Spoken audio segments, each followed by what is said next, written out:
대한민국의 전투기들이 유럽을 강타하고 있습니다. 이제는 당당히 나토군의 제식 장비로 합류한 대한민국의 FA-50.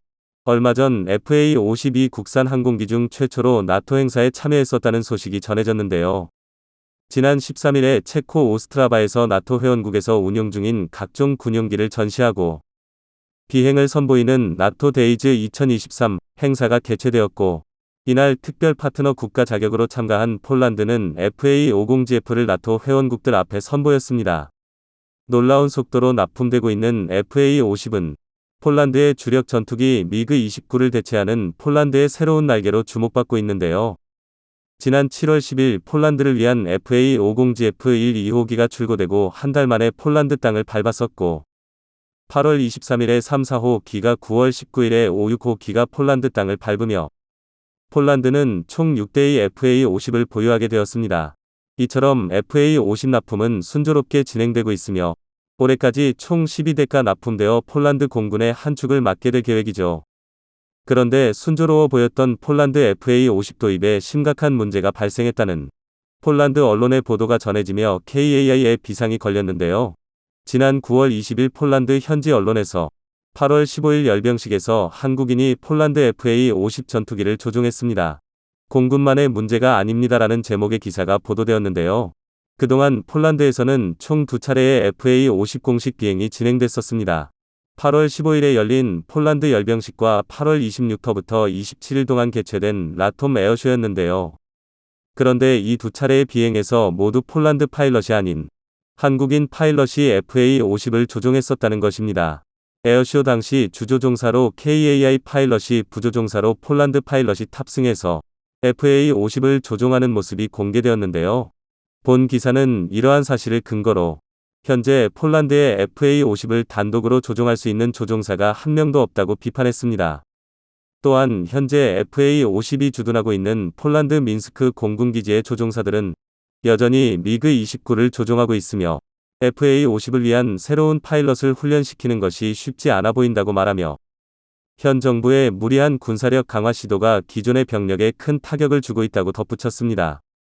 한국에서 유럽까지 지구반 바퀴를 날아 도착한 FA-50을 제대로 운용할 수 있는 조종사가 없다는 충격적인 소식이었는데요. 이러한 보도에 옳다구나 하고 달려든 곳이 있으니 한국 무기 도입을 밀어붙이고 있는 현 정권을 강력하게 비판하고 있는 폴란드 야당이었습니다. 폴란드는 다가오는 10월 총선을 앞두고 있는데요. 폴란드 제10F 당인 시민연단은 자신들이 총선에서 승리할 경우 한국 무기 구매 계약을 재검토하겠다는 공약을 내세우고 있습니다. 한국 무기 반대파를 끌어들여 현 정권에 대한 신뢰를 깎고 표를 집결시키겠다는 선거 전략이라고 할 수 있는데요. 최근 유럽에서 가장 주목받고 있는 FA-50에 문제가 발생했다는 기사가 보도되자 언론과 합을 맞추어 한국 무기와 한국 무기 도입을 결정한 현 정권을 강하게 비판하고 있습니다. 일각에서는 폴란드 군이 지나치게 많이 도입한 한국 무기를 제대로 운용할 능력이 없으니 환불해야 한다는 주장까지 나오고 있을 정도이죠. 그런데 자세히 살펴보면 해당 기사가 조종사가 어떻게 양성되는지에 대해 전혀 모르고 있으며 특집을 잡기 위해 억지 주장을 펼치고 있다는 걸 알 수 있는데요. 현재 폴란드에서 FA-50을 조종할 수 있는 조종사는 한국에서 교육과정을 마치고 돌아온 4명뿐입니다. 이들은 1차 교육생으로 지난 2월 21일부터 한국에서 교육받기 시작했는데요. 첫 단계로 제1 전투비행단에서 T-50 골든이글 훈련기로 비행이론, 공중조작 등 운용 방법 전반에 대해 11주 동안 교육을 받았고 이후 제16 전투비행단으로 옮겨 전술입문기 타-50으로 다시 11주간 공대공 공대지 전술훈련 등 실전적인 전투기술을 연마하는 전술입문 과정을 거쳤습니다. 그리고 마지막 1주 동안 FA-50 시뮬레이터를 탑승하고 지상에서의 비행 숙달 훈련을 마치고 폴란드로 귀국했습니다. 그런데 여기서 알 수 있는 부분은 폴란드 파일럿들은 한국에서 대부분 T-50과 타-50으로 훈련을 진행했으며 FA-50은 거의 시뮬레이터로만 체험했었다는 것입니다.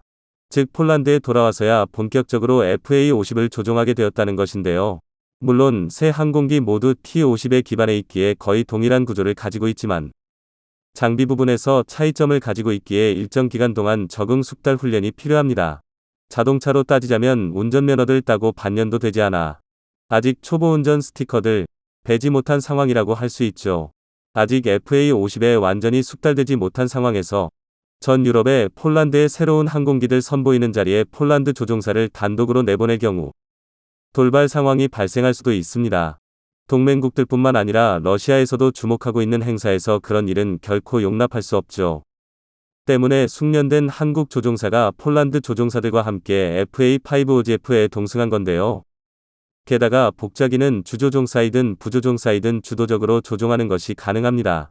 폴란드 열병식에서 이루어진 첫 비행에서 주종석에서 한국 파일럿이 조종은 폴란드 파일럿에게 맡기고 주변을 활용하고 있는 영상이 공개되며 한국 파일럿은 어디까지나 도우미의 역할로 동승했고 조종은 폴란드 파일럿이 도맡았다는 것을 확인할 수 있었습니다. 그리고 현재 폴란드의 FA50 파일럿들이 준비되지 않은 것처럼 보이는 것은 한국의 일처리가 지나치게 빨랐기 때문이기도 한데요. 한국과 폴란드의 FA50 판매 계약이 성사되고 전 세계 어느 국가에서도 한국이 이렇게 전투기들 빠르게 납품할 것이라고 예상한 곳은 없었습니다. 한국의 빠른 납기 속도야말로 한국 방산이 급격한 성장을 이루어낼 수 있었던 원동력인데요. 특히 이번 FA50GF의 납품 과정은 한국 방산 납기에 익숙해졌다고 생각했던 폴란드도 놀라만한 속도를 보여주었습니다. 수출 계약 8개월 만에 FA50GF가 출고되었고 출고 후 한 달 만에 분해 및 포장되어 수송기에 실려 폴란드로 날아왔는데요. 폴란드 현지에 도착한 FA50GF는 우리 기술자들의 손으로 일주일 만에 조립을 마치고 테스트를 거쳐 폴란드 열병식의 모습을 드러낼 수 있었습니다. 지금도 늘어난 국산 항공기 수요에 맞춰 생산 능력 역시 증대될 예정인데요.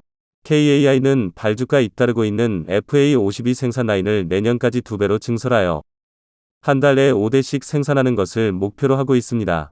이처럼 더욱 가속하고 있는 한국의 생산 능력에 폴란드에서 준비들 다 마치기도 전에 FA50이 도착해버린 것입니다. 또한 미그 29를 물던 폴란드 파일럿들이 FA50 교육을 반년 만에 마친 것도 엄청나게 빠른 속도였는데요.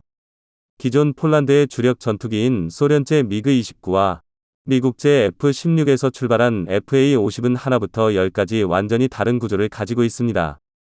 이렇게 큰 차이를 가진 항공기 간의 기종 전환 훈련은 수천 시간의 경력을 가진 베테랑 파일럿들에 있어서도 매우 어려운 일인데요. 전투기에 사용되는 언어 또한 완전히 다르기에 몇몇 폴란드 파일럿들은 FA50 기종 전환 교육에 앞서 영어부터 다시 배웠어야 했었습니다.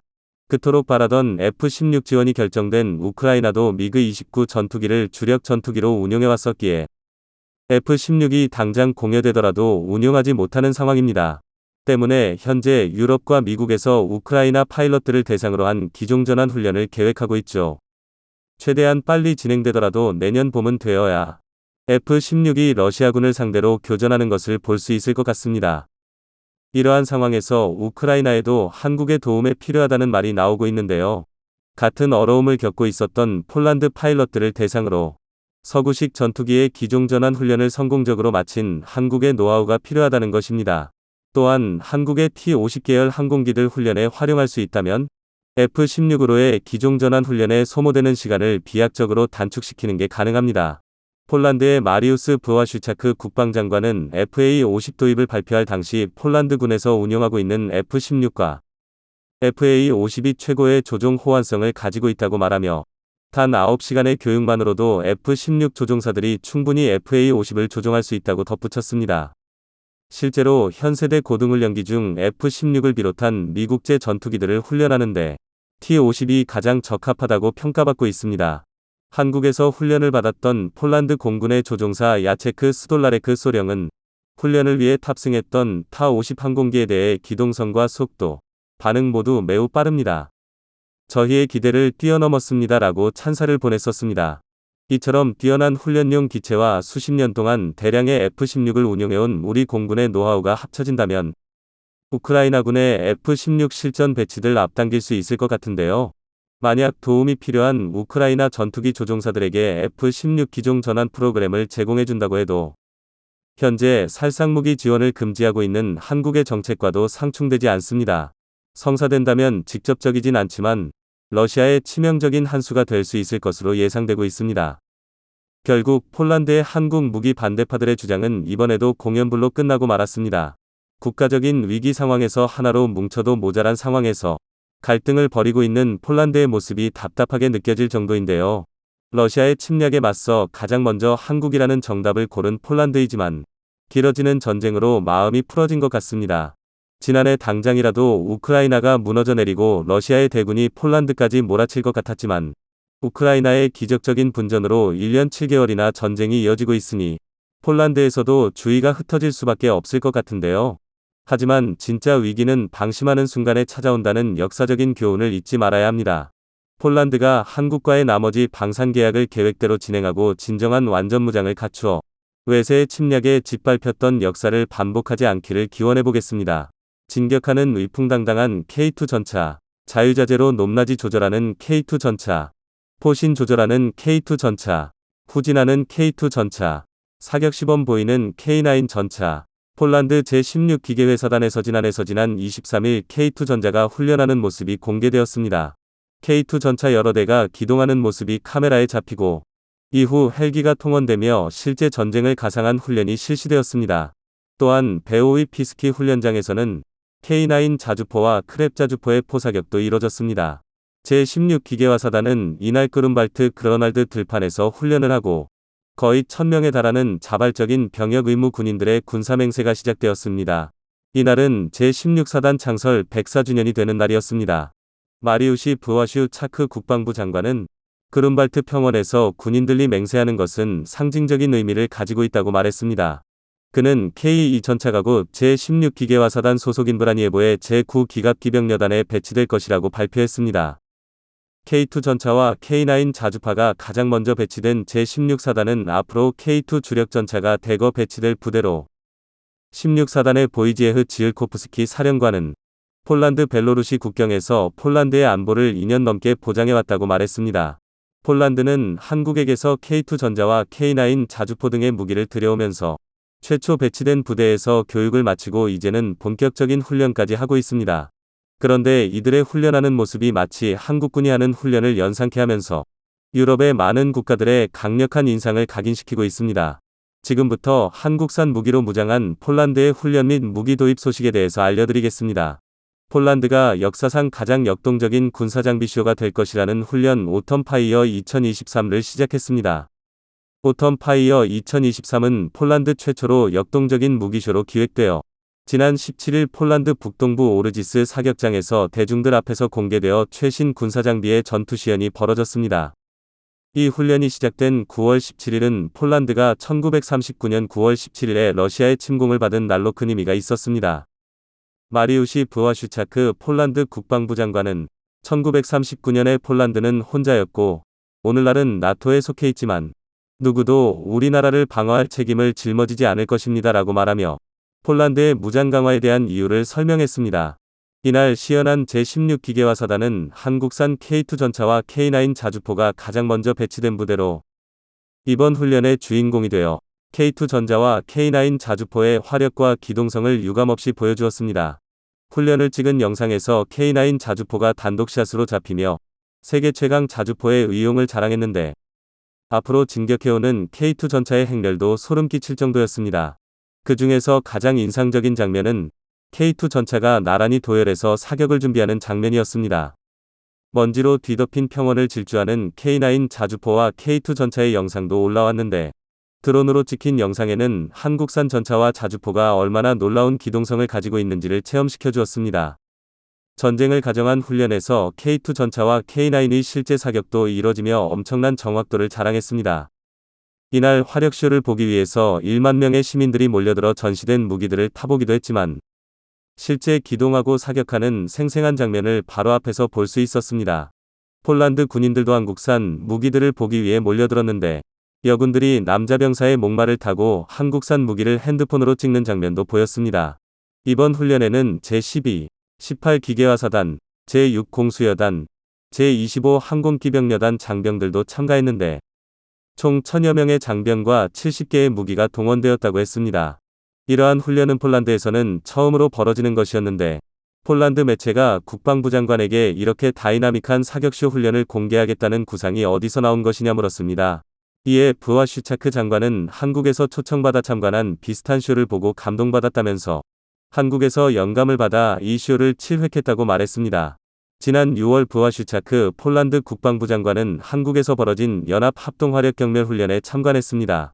당시 K2 전차, K9 자주포, 천무 등 한국산 무기의 화력이 눈앞에서 시연되면서 부와슈차크 장관은 연신 인상적이다 최고다라는 말을 연발하며 감탄사를 쏟아냈습니다. 지난해 9월 펼쳐진 화력쇼에는 해외 25개국 장성급 인사들 비롯해 국방관료와 방산관계자들이 참석했습니다. 당시 슬로바키아는 국방장관을 대표로 하는 30여 명의 대규모 사절단을 전세기로 보내 큰 관심을 드러내기도 했습니다. 이렇게 전세계 국방부는 전세기까지 동원해서 한국산 무기 화력쇼에 참가하며 그 의력을 실감했습니다. 지난 4월에는 폴란드에 수출된 K2 전차의 첫 실사격 훈련이 펼쳐졌는데 첫 훈련에 참가한 두다 대통령은 2.7km 떨어진 표적을 잇따라 명중시키자 찬사를 보냈습니다. 한국은 그동안 화력훈련을 통해서 우리 군의 최신 무기의 강력함을 보여주며 전력을 과시하는 동시에 한국산 무기에 관심이 있는 국가들을 초청해서 마케팅의 전략으로도 사용했습니다. 이에 감명을 받은 폴란드가 한국산 무기로 한국에서 보여줬던 화력쇼를 폴란드에서도 보여준 것입니다. 이번에 러시아 푸틴과 북한 김정은이 만나면서 북한산 무기가 러시아로 향할 것이라는 예측이 나오고 있습니다. 이미 많은 포탄이 러시아로 간 것으로 확인되고 있는데 이제 북한이 가지고 있는 KN-09 방사포가 러시아에 공급될 것이라는 말까지 나오고 있습니다. 이 방사포는 최대 사거리 200km로 자체 로켓 유도 시스템까지 갖추고 있어 미사일급으로 평가된다고 했습니다.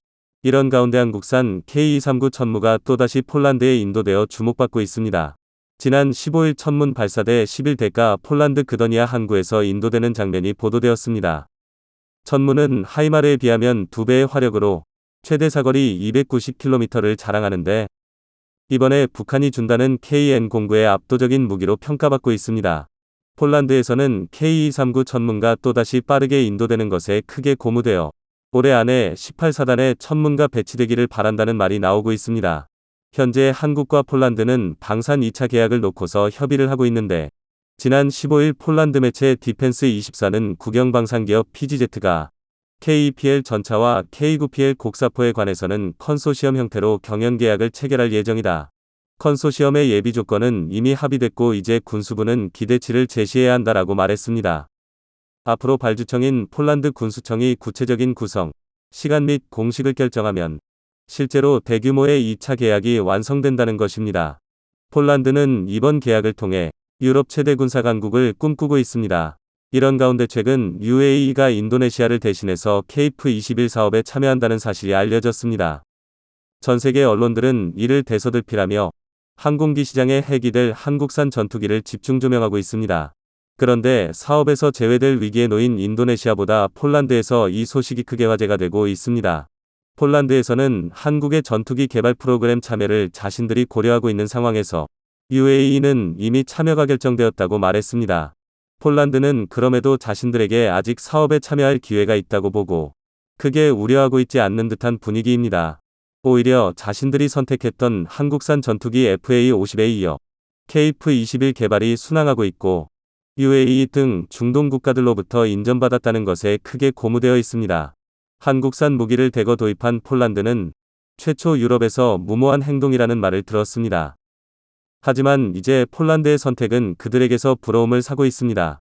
2023년 9월 21일 폴란드 국방부는 폴란드 군대가 새로 획득해 첫 번째 배치된 자주포로 첫 번째 실사격 훈련을 실시했다고 발표했습니다. K9 자주포. 이는 급속도로 발전하는 국가의 군사력을 보여주는 증거입니다. 벨기에 매체제. 지난 21일 폴란드군 제18기계화여단 1기갑여단에서 K9 자주포의 첫 실시격 훈련이 실시되었습니다. 1871 개화사단 SNS에는 K9 자주포에서 뿜는 화염 속에 날아가는 포탄이 선명히 보이는 사진이 게시되었습니다. 이 부대에 K9 자주포가 배치되어 처음으로 실사격하는 것이어서 폴란드 내에서는 물론 K9 자주포 도입을 추진하는 인근 국가에서도 큰 관심을 가졌습니다.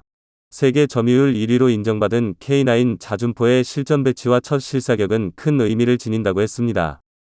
18기계화사단은 동부 지역의 벨라루스 국경과 수도 바르샤바를 방위하는 부대로 평지가 많아 M1 에이브람스 전차와 한국산 K239 천문, 세계 최강 K9 자주포가 전력을 강화시켰습니다. 폴란드군은 적들이 접근하기 전에 원거리에서 포병 전력으로 무력화시키겠다는 전략을 짜놓았습니다. 그런데 이번 K9 자주포 실사격을 한 노아데바에서 1시간 거리의 루블린에서 예상치 못한 낯선 장면이 포착되었습니다. 폴란드 라지문트 안제차크 참모총장과 일본 자위대 요시다 요시히데 합참의장이 나란히 서서 경례를 하는 모습이었습니다. 일본의 요시다 합참의장이 루블린에 있는 리투아니아 폴란드 우크라이나 여단 사령부를 방문했는데 여기서 양군 군대의 현대화 계획과 F-35 전투기 훈련 및 경험 교환을 제안했습니다. 양국은 군사협력에 대해서도 논의했다고 했는데 일각에서 일본 자위대 합참의장이 방문한 가장 큰 이유를 잠수함 수출 때문이라고 추측했습니다. 폴란드는 지금 엄청난 국방비 증강으로 대량의 무기를 한국에게서 사들이고 있는데 방산 수출을 하겠다고 천명한 일본은 폴란드는 물론 어떤 나라에게도 무기를 팔지 못하고 있습니다. 이에 일본이 폴란드 잠수함 사업에서는 기어코 실적을 내려고 한다는 것입니다. 폴란드가 잠수함 도입을 위한 오르카 프로젝트에 착수하면서 폴란드가 요구하는 조건에 가장 근접한 한국이 수주 가능성이 높다고 보고 있습니다. 폴란드 사업의 자망 시간을 늘리는 리드미온 배터리가 탑재된 모델이 유력하다고 보고 있는데 이를 생산하는 나라는 한국과 일본밖에 없는 상황입니다. 그래서 가장 강력한 경쟁국가 일본은 이번 기회를 놓치지 않겠다는 심산입니다. 그런데 일본이 폴란드의 까다로운 요구를 충족할 수 있는 매력적인 제안을 할 수 있을지 의문이 들고 있습니다. 최근 일본은 인도네시아에서 큰 국을 당했습니다.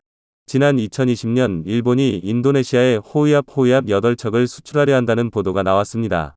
실제로 인도네시아 조코 위도도 대통령은 일본에게서 호위함을 사려 한다고 알려졌습니다. 일본 내에서는 이 거래가 성공하면 일본 방산장비 수출에 모멘텀을 제공하고 인도 태평양 지역을 자유롭고 개방적으로 만들려는 일본의 구상을 실현시켜 줄 것이라고 했습니다.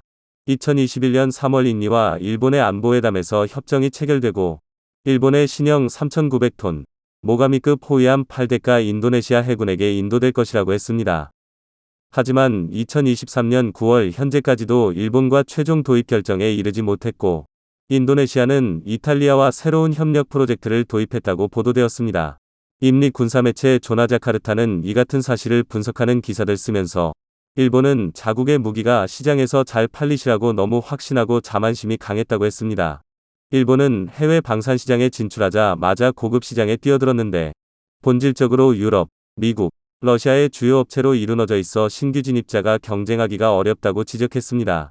이것은 일본의 무기가 생산 측면에서 유럽, 미국 및 러시아의 대규모 제조업체에 경쟁해야 하는데 이 업체들은 충성도 높은 사용자 그룹을 보유하고 있다고 말했습니다. 그런데 일본은 후발국이었고 무기의 성능도 뛰어나지 않았다며 자신들이 왜 일본을 선택하지 않고 이탈리아 호위함을 도입하려 하는지를 설명했습니다. 여기서 일본의 호위함을 외면한 더 치명적인 이야기를 들려주었습니다.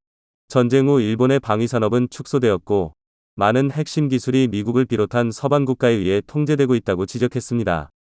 일본이 독자적으로 개발했다는 수상함도 엔진은 영국 가스터빈을 사용했다고 깎아내렸습니다. 이런 상황에서 일본의 무기 순출이 반복적으로 실패하는 것은 놀라운 일이 아니라며 국제 무기 시장은 무기 자체의 성능에 좌우될 뿐만 아니라 정치적인 요인의 영향도 받는다고 했습니다. 그러면서 인도네시아 한 군사 관계자가 국제사회는 일반적으로 일본을 독립적인 정책을 갖고 있지 않은 미국의 속국으로 보고 있다라고 한 말을 전했습니다. 이러한 지적은 지금 방산 선진국이 주도하는 세계 방산 시장에 새롭게 진입하는 게 얼마나 어려운지를 말해주는 듯했습니다. 그렇기에 한국이 최근 이 질서를 깨뜨리고 그 견고한 벽을 깨며 무기를 파는 것이 얼마나 대단한 일인지를 알 수 있었습니다. 지금까지 방산 선진국을 뛰어넘어 한국이 이뤄낸 가장 대표적인 무기를 K9 자주포로 들고 있는데 이는 자주포의 본산이라 하는 영국에서까지 도입을 검토할 정도가 되고 있습니다. 아이러니하게 무기를 하나라도 팔려고 일본의 합참의장이 폴란드에 방문했을 때 인근에서는 한국산 K9 자준포의 실사격이 이뤄지면서 극적으로 대비되었습니다. 한국이 최초 K9 자준포를 유럽 국가들에게 팔 때 중국은 처음에는 비판하다가 인정하는 분위기가 되었지만 일본에서는 끝까지 K9 자주포에 대해서 인정하지 않았습니다. 지난 2021년 12월 시점으로 K9이 핀란드, 노르웨이, 인도, 에스토니아 4개국에서 사용되고 있고 이집트를 대상으로 대화가 진행된다는 일본 내 기사가 나오자 일본 네티즌들이 이렇게 반응했습니다.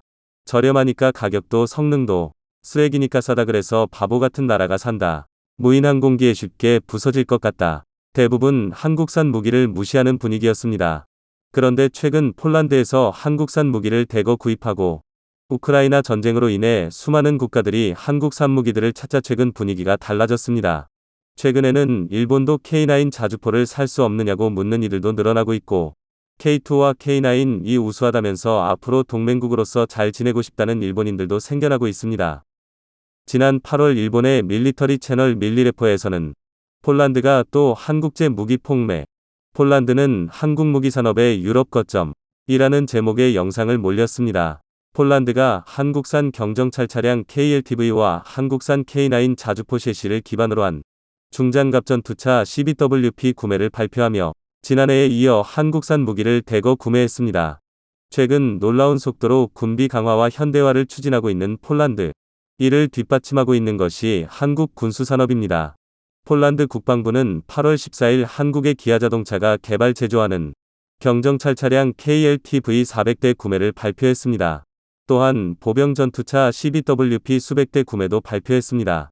CBWP는 한국 현대가 개발하는 K9 썬더 155mm 자주포의 셰시를 베이스로 한 선두 차량입니다. KLTV는 2016년에 양산되어 한국군에 투입되기 시작한 경영전술 차량입니다.